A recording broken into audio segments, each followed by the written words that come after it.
এবারের গন্তব্য অরুণাচল প্রদেশ। চলে যাচ্ছি মেঘেদের ঘর মেচুকা আর হৃদয় ছুঁয়ে যাওয়া জিরোর পথে। এই যাত্রাটা শুধু পাহাড় দেখা নয়, এই যাত্রাটা আমার পরিবারের সঙ্গে কাটানো সময়, নতুন নতুন গল্পের খোঁজ আর নিজেকে নতুন করে খুঁজে পাওয়ারও। আপনাদের সকলের কাছে অনুরোধ, এই ট্রাভেল সিরিজটি একবার দেখবেন। যদি ভালো লাগে তাহলে লাইক, শেয়ার আর কমেন্ট করে অবশ্যই জানাবেন। আর যদি এখনও আমার চ্যানেলে নতুন হয়ে থাকেন তাহলে সাবস্ক্রাইব করে ফেলুন এখনই, কারণ আপনাদের পাশে পেলে আমি আরও অনেক অনেক গল্প শোনাতে পারবো। চলুন তাহলে শুরু হোক আমাদের নতুন যাত্রা। সন্ধে নেমে এলো ধীরে, আলো ঝলমল স্টেশনের ভিড়ে। ট্রেনটা এলো ধোঁয়ায় ছোঁয়ায়, নতুন পথে মনটা ছুটে যায়।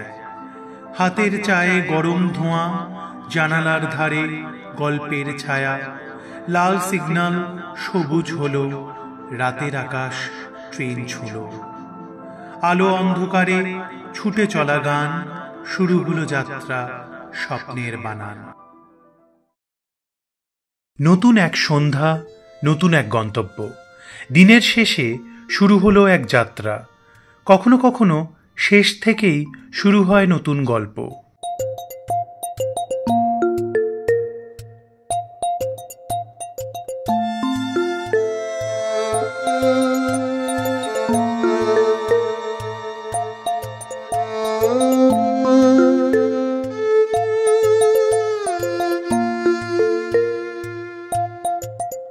হাওড়া স্টেশন থেকে কামরূপ এক্সপ্রেসে চেপে আমি, দাদা, অনিন্দিতাদি, গোগল আর টিনটিন রওনা দিলাম অসমের ডিব্রুগড়ের পথে। এবারের গন্তব্য অরুণাচল প্রদেশ। ডিব্রুগড় থেকে শুরু হবে আমাদের পাহাড়ের অভিযান। রাস্তায় রাস্তায় গল্প, দৃশ্যপটের বদল আর নতুন অভিজ্ঞতা। চলুন শুরু হোক আমাদের এই পাহাড়ি সফর। ট্রেনের জানলার ওপার থেকে সন্ধ্যের আলোটা কেমন যেন নিজের মতো করে গল্প বলছিল, আর আমি কেবল সেই গল্পটা শুনছিলাম।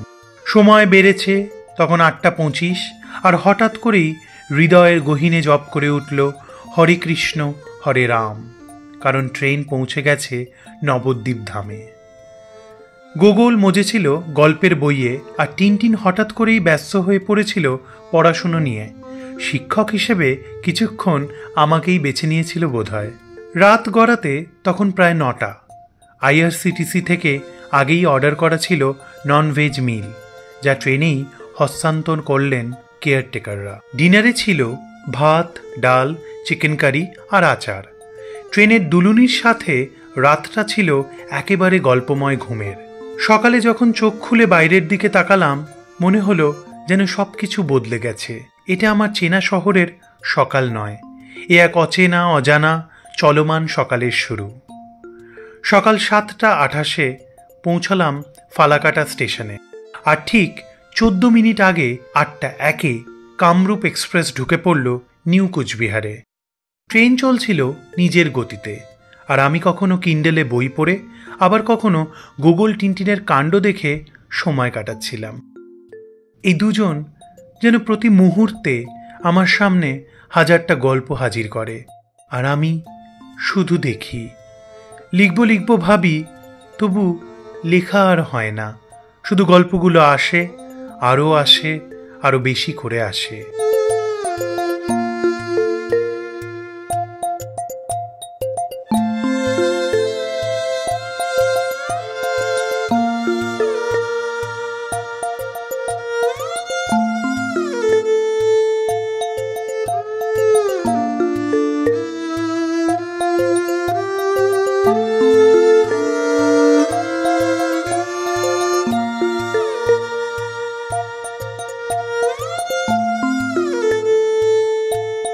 ঘড়ির কাঁটা ঘুরছে, আর প্রায় 24 ঘন্টার কাছাকাছি এসে পৌঁছেছে যাত্রা।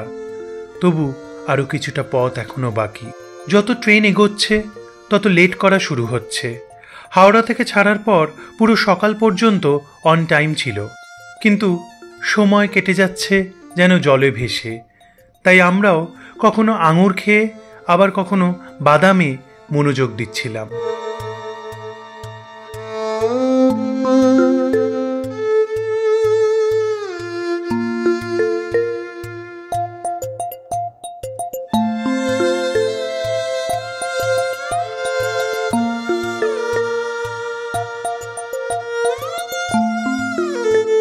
শেষমেশ 1.5 ঘন্টা দেরিতে রাত 11:30টায় পৌঁছে গেলাম ডিব্রুগড়।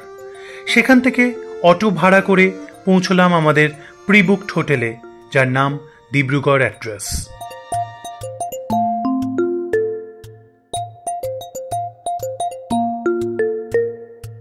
একদম শহরের মাঝে, আর আমাদের প্রথম দিনের হোটেল অভিজ্ঞতা ছিল একেবারে রাজকীয়। গো আইবিবো থেকে বুক করেছিলাম, অফার পেয়েছিলাম ভালো, আর হোটেলটা এক কথায় অসাধারণ। চলুন ঘুরে দেখি আমার রুমটা।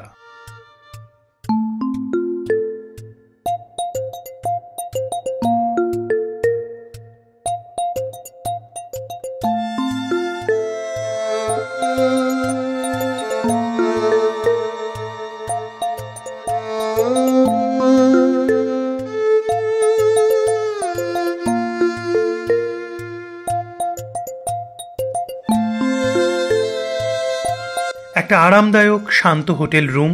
ক্লান্ত যাত্রার পর এমন একটা রুমে ঢুকেই মনে হচ্ছিল সত্যি বিশ্রামের সময় এসেছে। রেট অনুযায়ী পরিষ্কার পরিচ্ছন্নতা আর অ্যাম্বিয়েন্স ছিল একদম লাজবাব। রাতে খাবারের জন্য নিয়েছিলাম chicken fried rice, chilli chicken আর সুইট কর্ন স্যুপ। ট্রেন জার্নির পর এমন এক প্লেট খাবার যেন স্বর্গের মতো লাগছিল।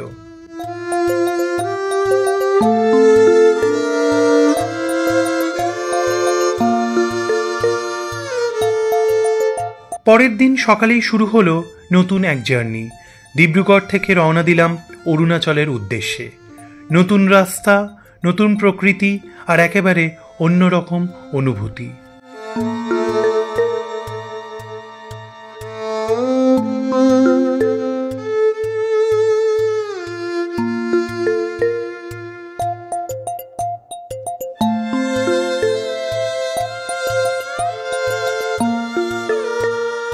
পার হলাম বগিবিল ব্রিজ, ভারতের দীর্ঘতম রেল কাম রোড ব্রিজ। ব্রহ্মপুত্রের বুকে বিশাল এক ইস্পাতের কাব্য। গাড়ি থামিয়ে নামলাম প্রকৃতির নীরবতা আর স্থাপত্যের মহিমা উপভোগ করতে। ব্রহ্মপুত্র নদীর উপর দাঁড়িয়ে থাকা এই বিশাল সেতুটি ডিব্রুগড় ও ধেমাজি জেলা যুক্ত করেছে এক অভিন্ন পথে। 4.94 কিলোমিটার লম্বা এই ব্রিজ 2018 সালে প্রধানমন্ত্রী নরেন্দ্র মোদী উদ্বোধন করেন। এই ব্রিজের মাধ্যমে শুধু 2 জেলার সংযোগই নয়, ভারত চীন সীমান্তে সেনা চলাচলও অনেক দ্রুত হয় এখন। নিচে রেল লাইন আর উপরে 2 লেনের রোড।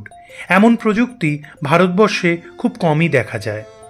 আর উপরে দাঁড়িয়ে চারিদিকে তাকালে শুধু বিস্তীর্ণ নদী আর নীল আকাশ, যেন প্রকৃতি আর আধুনিকতার নিস্তব্ধ মিলন। এই ব্রিজটা শুধু একটা পথ নয়, একটা অনুভূতি, এক যাত্রার আবেগ।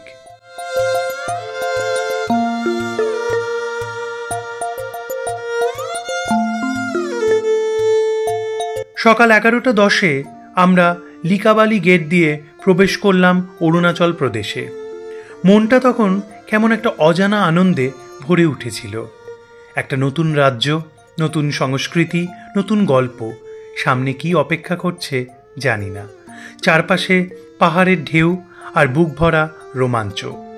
এটা যেন একটা সিনেমার শুরু, যেখানে আমি আর আমার পরিবার সেই গল্পের চরিত্র। অরুণাচল প্রদেশে ঢোকার জন্য সবচেয়ে গুরুত্বপূর্ণ জিনিস ILP, মানে ইনার লাইন পারমিট। এটা ছাড়া অরুণাচল প্রদেশ প্রবেশ করা আইনত অবৈধ। আমরাও সকালেই পৌঁছে গেছিলাম লিকাবালি গেট, যেখানে আমাদের ILP চেক করানো হলো। পুলিশ অফিসাররা যথেষ্ট সহযোগিতাপূর্ণ ছিলেন। পুরো প্রক্রিয়াটা মাত্র 10 মিনিটে শেষ হয়ে গেল। ILP অনলাইনেই করা যায়। অরুণাচল প্রদেশ সরকারের অফিসিয়াল ওয়েবসাইটে গিয়ে আবেদন করলেই হয়। আর হ্যাঁ, যারা নিজের গাড়ি নিয়ে যাচ্ছেন তাদের গাড়ির কাগজপত্র ঠিকঠাক থাকা জরুরি। আইএলপি শুধু কাগজ নয়, এটা ভ্রমণকারীর সম্মানের প্রতীক। আমরা যেন সেই সম্মান বজায় রাখি। দুপুর 2টোয় দাঁড়ালাম আলোর 78 কিলোমিটার আগে একটি ছোট্ট গ্রামে, নাম ইগো। ভেবেই একটু থমকে গেলাম। ভাবলাম, এই গ্রামে ঢুকতে হলে বুঝি নিজের ইগো গেটের বাইরে রেখে ঢুকতে হয়? না হলে গ্রামের লোকজন হয়তো বলবে, বসে পড়ো ভাই, আগে ক্যারেক্টার ডেভেলপমেন্ট দরকার।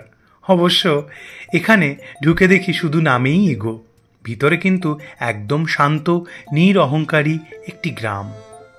রাস্তার ধারে একদম ছিমছাম একটি রেস্তোরাঁ, চারপাশে নির্জনতা আর সবুজে ঢাকা পাহাড়। গোগল, টিনটিন আর অনিন্দিতাদি খেলো গরম ভাত আর মাছ ভাজা। আমি আর দাদা নিলাম সহজ অপশন, ধোঁয়া ওঠা ম্যাগি। এরপর আবার শুরু হলো আমাদের পথ চলা। আকাশটা ছিল একেবারে মেঘে ঢাকা, যেন মেঘেরা আমাদের সঙ্গেই খেলতে নেমেছে। কখনো পাহাড়ের গা বেয়ে মেঘ নামছে, আবার কখনো গাছের ফাঁক দিয়ে উঁকি দিচ্ছে আলো। পুরো রাস্তা যেন কোনো কল্পনার রাজ্য, যেখানে গাড়ির জানলার ওপারেই স্বপ্ন বুনছিল প্রকৃতি। একদিকে উঁচু পাহাড়, অন্যদিকে খাদ, আর মাঝখানে আমাদের গল্প বয়ে চলেছে। এই সফরটা শুধু রাস্তা পেরোনো নয়, মনটাও যেন এক এক করে মুক্ত হচ্ছিল শহুরে জঞ্জাল থেকে।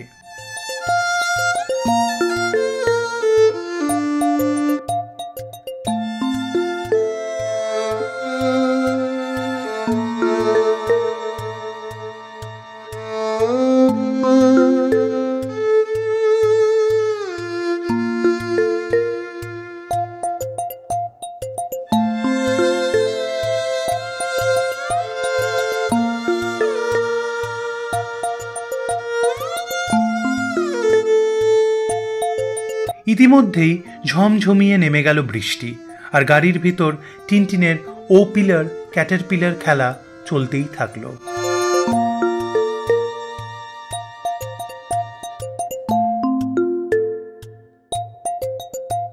আলো ঢোকার আগের রাস্তা কিছুটা ভয়ঙ্কর, এমন উঁচু নিচু আর কাদামাখা, মনে হচ্ছিল গাড়িটা যেন মুড়ির টিন, আর আমরা সবাই মুড়ি।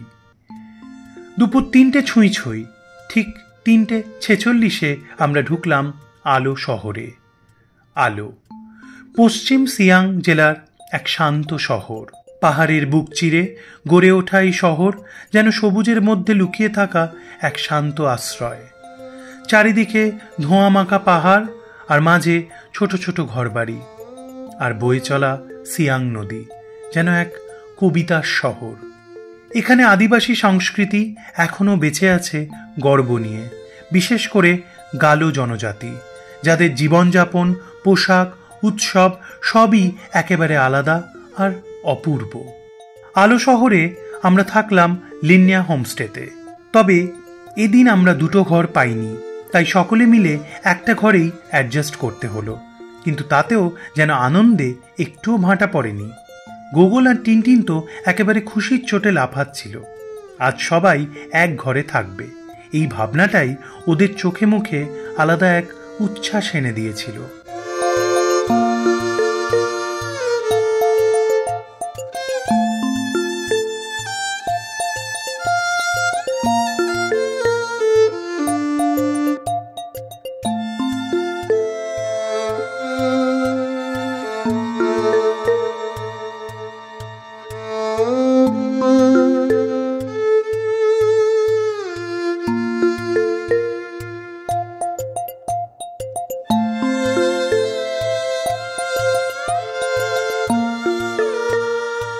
আর এই মুহূর্তগুলোকে আরও সুন্দর করে তুললেন লিনিয়া হোমস্টের কর্ণধার বমটেল লরলেন। এমন শান্ত, বিনয়ী আর আপন ভোলা একজন মানুষ, যেন নিজের পরিবারের কেউ। আমরা মুগ্ধ হয়ে গেলাম ওনার আতিথেয়তায়। বমটাদি আমাদের ঘুরিয়ে দেখালেন তাদের রান্নাঘর, একদম ট্র্যাডিশনাল কাঠের তৈরি একটা কাঠামো, যেটাকে ওনারা বলেন আসিন মোকম। এই রান্নাঘরের প্রতিটি কোণে লুকিয়ে আছে সংস্কৃতি আর ইতিহাস। তারা দেখালেন তাদের নিজস্ব এক ধরনের কন্টেনার, যেখানে রাখা হয় রাইস ওয়াইন, আর অতিথিদের সেই কন্টেনার থেকেই দেওয়া হয় খাবারের সাথে। अभी हम लोग का गालो का मोपिन फेस्टिवल आने वाला है। हम लोग हर औरत इसी टोकरी को लेके जाएगा। कब है ये फेस्टिवल? आपका 5 अप्रैल को आने वाला है, उसके लिए अभी हम लोग का प्रिपेयर हो रहा है। ओह, मोपिन फेस्टिवल जी, मोपिन फेस्टिवल। जैसे दाल लाएगा ना, दाल यहाँ पे मेट होता है, ये सुखाने का ना, यहाँ पे लगा के जिससे बारिश हो जाता है ना, उस पे तो नहीं सुखा सकते, यहीं पे हर शाम, क्योंकि हम लोग का हमेशा आग जलाता था, तो ये मेट को यहाँ पे रख के यहाँ में दान सुखाता था।